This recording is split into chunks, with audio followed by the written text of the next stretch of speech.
Good morning, students. This is Shanti from DHS's Computer Science teacher. Last video we saw third chapter, and in this video we are going to see chapter 4, Introduction to Hypertext Preprocessor. And today we are going to see Introduction, Server-Side Programming Languages, Client-Server Architecture, Server-Side Scripting Language, and PHP syntax. Okay, let's move on to the lesson. So first we are going to see what is PHP. Actually, this is a quote given by Mr. Bill Gates, Microsoft owner. So what he is telling is, without establishing business in online, your business won't stay. அப்படின்னா என்ன அர்த்தம்? So உங்கள் பிஸ்னஸை நீங்கள் ஆன்லைனில் இன்டர்நெட்டில் establish பண்ணலைன்னா உங்கள் பிஸ்னஸ் வந்து அவுடேட்டட் ஆகிடும் அப்படின்னு சொல்லியிருக்கார்.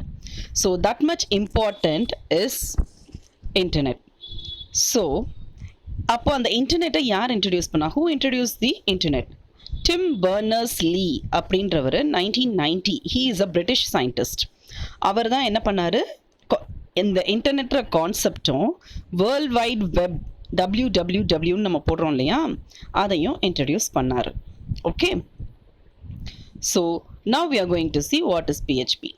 So PHP is one of the most widely used and recognizable technologies. In today, இன்னைக்கு டேட்டில் இன்டர்நெட்டில் மோஸ்ட்டாக யூஸ் பண்ணுற லாங்குவேஜ் தான் PHP. Okay, so PHP is the number one language used, scripting language used in website development. About 78.9% in internet is used by PHP for developing internet pages. So originally PHP ஓட name பார்த்தீங்கன்னா personal home pageனு வச்சுருந்தாங்க. But recently they have changed the PHP name into Hypertext Preprocessor. So what is hypertext? Hypertext means the text in internet is called hypertext. Okay, so PHP is a fundamental part. Actually, it is the basic part of dynamic web page. What is a dynamic web page? So 11th standardல நம்ம படிச்சோம் இல்லையா? So static web page, dynamic web page நம்ம ரெண்டு விஷயம் பார்த்தோம். So static means which will not change. Dynamic means which will change. So ஒரு webpage போய் பார்க்குறீங்க, ப்ரௌஸ் பண்ணுறீங்க அப்படின்னா அந்த வெப்பேஜ் டீட்டெயில்ஸ் அப்படியே ஸ்டாட்டிக்காக காட்டுச்சுன்னா, எந்த சேஞ்சும் இல்லாமல் காட்டுச்சுன்னா it is a static webpage. But dynamic webpage எப்படி இருக்கும்னா, it keeps on changing. It will ask questions, it will get the input from the user, interactive-ஆ இருக்கும். That is called dynamic web page. So to create a dynamic web page we need PHP, that is Hypertext Preprocessor. Okay, so PHP is a server side web scripting language. So server side la work பண்ற scripting language தான் PHP. Okay, it is invented by Rasmus Lerdof in 1994. So 1994ல அவர் தான் introduce பண்ணாரு PHP. Actually this PHP will be very very simple, ரொம்ப சிம்பிளாக இருக்கும் programming, and light weight in the sense அதோட storage வந்து ரொம்ப கம்மி. That is why it is called as light weight. And it is also an open source scripting language. Open source, what is open source? Open source என்ன? நெட்டில் ஃப்ரீயாக அவைலபிளாக இருக்கிறது தான் open source. Okay, and another advantage of PHP is it can be easily embedded in HTML programming. நம்ம 11thல HTML பார்த்தோம் இல்லையா, HTML programming. So அதில் நீங்கள் கோடிங் எழுதுனீங்கன்னா இந்த PHPயை ஈஸியாக HTML கோடிங்குள்ளே இன்சர்ட் பண்ணிடலாம். That is called embedding.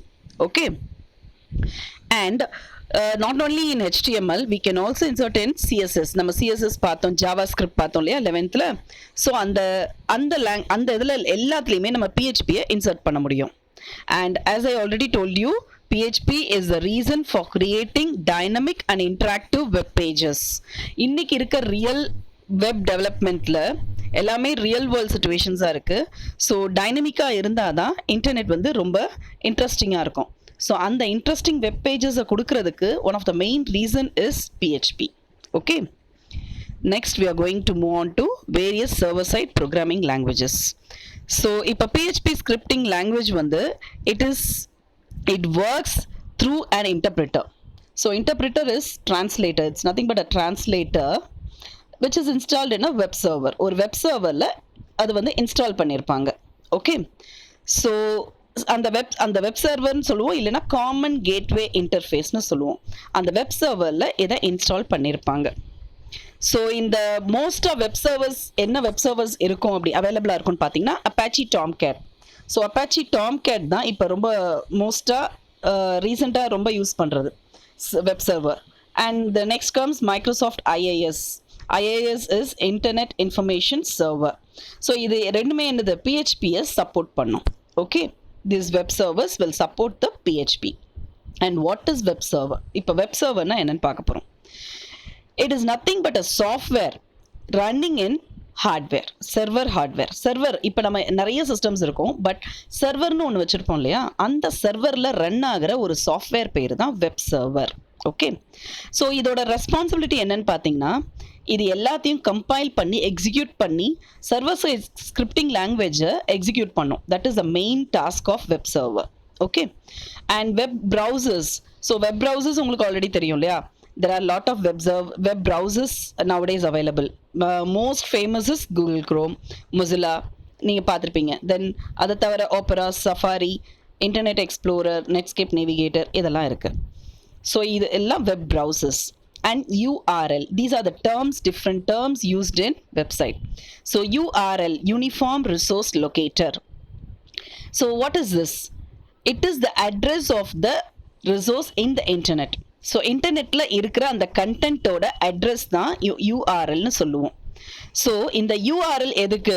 To access the content from the internet. So ஒரு கண்டென்ட்டை நம்ம நெட்லேருந்து தேடி எடுக்கணும்னா இட் நீட்ஸ் அ அட்ரஸ் இல்லையா. இப்போ நம்ம வீட்டுக்கு ஒரு அட்ரஸ் இருந்தால் தான் நம்மளால் சொல்ல முடியும், இந்த அட்ரஸ்க்கு வாங்கன்னு சொன்னால் யாராலையும் வர முடியும், நம்மளை ஆக்சஸ் பண்ண முடியும். அந்த மாதிரி தான் நெட்டில் இருக்க கண்டென்ட்ஸ்க்கு ஒரு அட்ரஸ் இருந்தால் தான் நீங்கள் அதை கேட்கும்போது போய் அதை ஆக்சஸ் பண்ணி கொண்டு வந்து கொடுக்கும். So for that purpose only URL is used. So URL is nothing but மேலே நீங்கள் பார்க்குறீங்க இல்லையா, அட்ரஸ் பாரில் டைப் பண்ணியிருக்கோம் இல்லையா, https://www. எக்ஸாம்பிள் இருக்கு பாருங்கள், google.com நீங்கள் போடுறீங்கல்ல, that is called URL. Okay. Okay. So now we are moving on to client server architecture. So client server architecture இந்த மாடல்ஸ் வந்து ஏன் கிரியேட் பண்ணாங்க அப்படின்னு பார்த்தீங்கன்னா, இந்த கிளையண்ட் சர்வர் ஆர்கிடெக்சர் வந்து ஷேரிங் மெக்கானிசம்காக தான். இப்போ ஃபார் எக்ஸாம்பிள் சர்வரே எல்லா வேலையும் பார்க்கணுன்னா it will become overloaded. So அந்த மெயின் அப்ஜெக்டிவ்காக தான். ஸோ அந்த சர்வரோட டாஸ்க்கை நிறைய சிஸ்டம் ஷேர் பண்ணிக்கணும் அப்படின்றதுக்காக கொண்டு வந்தது தான் கிளையண்ட் சர்வர் ஆர்கிடெக்சர்.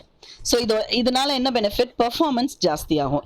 இதே சர்வர் மட்டும்தான் இருக்குது, சர்வரே எல்லா வேலையும் பார்க்கணுன்னா it will become overloaded. So உடனே ஸ்பீட் என்ன ஆகிடும்? கம்மியாயிடும். So for that purpose only client server architecture model came into existence. And there are 3 types of client server architecture model. The first one is single tier, then the next one is 2 tier, and the next one is multi tier or 3 tier or n tier nu solluvom. And the first one is single tier architecture. Single tier architecture is used for the server. So server only server மட்டும்தான் இருக்கு அப்படின்னா it is call single tier architecture. So அந்த ஒரு சர்வரில் எல்லா கிளையண்ட்டும் connect ஆகிருக்கும். So all the clients request will be processed by the server itself. So இந்த கிளையண்ட் அப்ளிகேஷன் எல்லாமே சர்வர் மெஷின்குள்ளே தான் ரன் ஆகும். So it needs a lot of memory space for server. So server அவ்வளோ எஃபெக்டிவாக இருந்தால் தான் அந்த மெஷின்ஸ் எல்லாம் என்ன பண்ண முடியும்? எக்ஸிக்யூட் பண்ண முடியும். சி த பிக்சர், ஒரு சர்வர், அதில் நிறைய கிளையண்ட்ஸ் வந்து கனெக்ட் ஆகிருக்கும். Okay, next is 2 tier architecture. So 2 tier ஆர்கிடெக்சரில் என்ன ஆகும்னா 2 லேயர்ஸ் இருக்கும். அந்த 2 லேயர்ஸில் அந்த சர்வரோட ஒர்க் வந்து ஷேர் ஆகும். ஸோ 2 லேயர் கிளையண்ட்டு, அதுக்கு அடுத்த ஒரு லேயர் இருக்கும், அதுக்கு அடுத்து தான் server. So frequently accessed files எல்லாமே அந்த செகண்ட் லேயர்லேயே இருக்கும். ஸோ ஒன்ஸ் கிளையண்ட் கேட்ட உடனே அந்த செகண்ட் லேயர் என்ன பண்ணும்? அது வந்து ஆக்சஸ் அந்த ரெக்வஸ்ட்டை ப்ராசஸ் பண்ணும். ஸோ சர்வரில் வந்து எல்லாமே லோட் ஆகாது. ஸோ ஆட்டோமேட்டிக்காக சர்வரோட லோடிங் வந்து குறையும். Next is multi tier architecture. So multi டயர்னா lot of layers can be inserted between a server and a client. எதுக்காக? To reduce the overloading. Okay, so அப்போ overloading குறைய automatically efficiency ரொம்ப ஜாஸ்தி ஆகும். Is it right? So for this purpose only these architectures came into existence. Okay, now we are going to see server-side scripting language.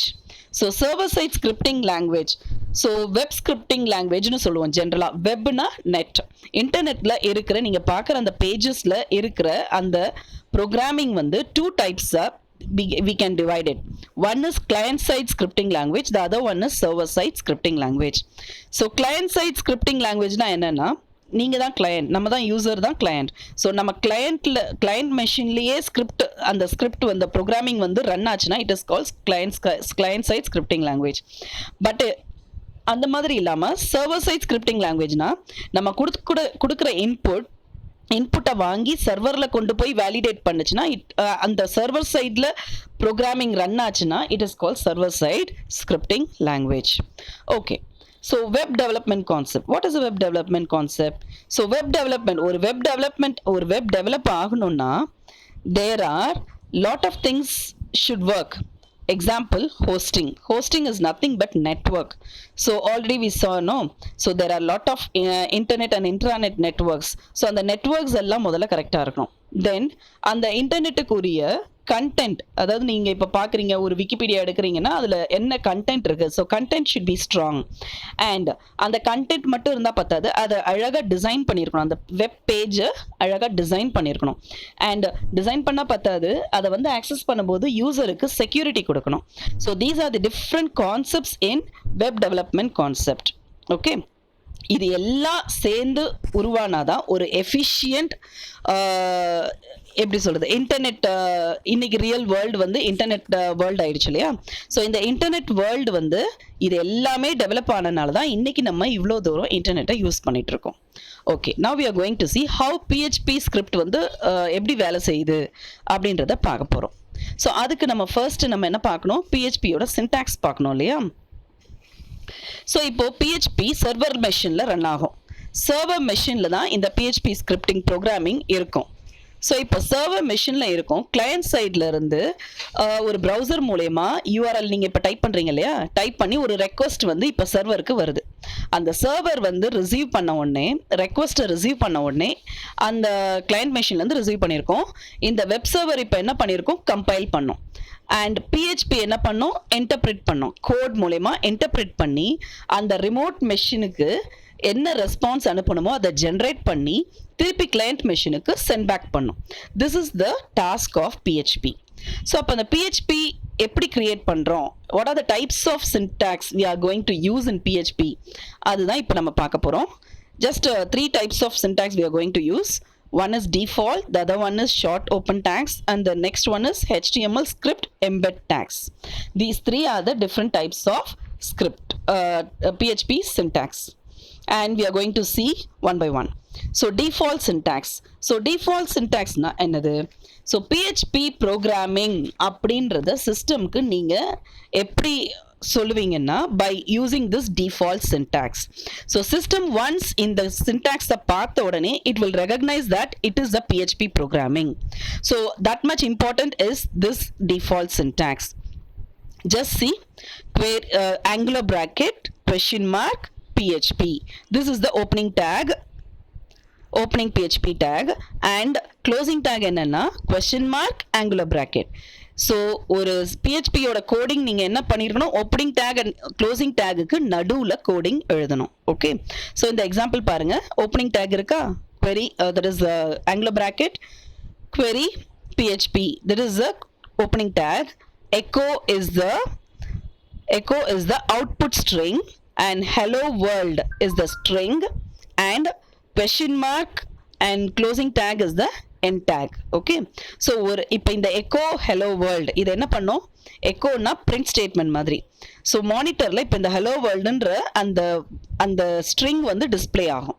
Okay, இந்த கமாண்டை நம்ம எதுக்குள்ளே கொடுக்கணும், பிஹெச்பியோட ஓப்பனிங் அண்ட் க்ளோசிங் டேக்குள்ளே கொடுத்தாதான் இட் இஸ் அ பிஹெச்பி ப்ரோக்ராமிங்னு system will recognise and interpret. Okay, அதே தான் next type of tag is short open tag. Nothing but நம்ம லாஸ்ட் டிஃபால்ட் டேக்ல பார்த்தோம் இல்லையா, ஆங்குலர் பிராக்கெட் கொஸ்டின் மார்க் பிஹெச்பின்னு பார்த்தோம். அந்த பிஹெச்பின்ற வேர்டு இல்லாமல் போட்டிங்கன்னா it becomes short open tag. See example, the same example, but opening டேக்ல பிஹெச்பின்ற வேர்டு இல்லை, அது கொடுக்காம கொடுத்தீங்கன்னா it becomes short open take. The next one is HTML script embed tags. So already in 11th standard we learnt HTML, right? So HTML codings படிச்சோம் இல்லையா, இந்த HTML script tags பார்த்தீங்கன்னா it will resemble as it is like a HTML. So இந்த HTML மாதிரியே தான் இருக்கும். அதுக்கு example பாருங்க. ஸோ அதில் நம்ம கோடிங் HTML கோடிங் எழுதுகிறோம். அந்த கோடிங்க்கு உள்ள இப்போ பிஹெச்பியை இன்சர்ட் பண்ண போகிறோம் லைக் திஸ். ஸோ ஆங்குலர் ப்ராக்கெட்குள்ளே script language is equal to double கோட்ஸ்குள்ளே பிஹெச்பி அப்படின்னு கொடுத்துட்டிங்கன்னா HTML will recognize that it is a PHP coding. அதுக்கப்புறம் நீங்கள் என்ன கமெண்ட்ஸ் கொடுக்கணுமோ கொடுத்துக்கலாம். ஸோ அதே மாதிரி echo this is HTML script tag அப்படின்னும் போது இது என்ன காமிக்கும், ஆட்டோமேட்டிக்காக இந்த திஸ் இஸ் HTML ஸ்கிரிப்ட் டேக்ன்றது HTML கோடிங்குள்ளே போயிட்டு காமிக்கும், அவுட்புட்டாக உங்களுக்கு மானிட்டரில் காட்டும். ஓகே, ஸோ ஸ்கிரிப்ட் டேகை என் பண்ணணும். என் பண்ணா நீங்கள் எப்போ என் பண்ணுறீங்களோ அப்போ தான் பிஹெச்பி எண்ட் ஆகுதுன்னு HTML கோடிங்க்கு ரெகக்னைஸ் பண்ணும். Okay, these are the 3 types of syntax used in PHP. Okay, that's once இந்த டேக் யூஸ் பண்ணி நீங்கள் வந்து கோடிங் எழுதிட்டீங்கன்னா you have to save the file with extension .php. So .phpன்னு சேவ் பண்ணலைன்னா அது PHP ஃபைலாக சேவ் ஆகாது. Okay, this is very important step. Okay, clear students? Okay, so I have given you certain questions. So all the answers to these questions are in this video itself. So write the answers. Thank you students. Thank you for watching the video. Bye. Take care.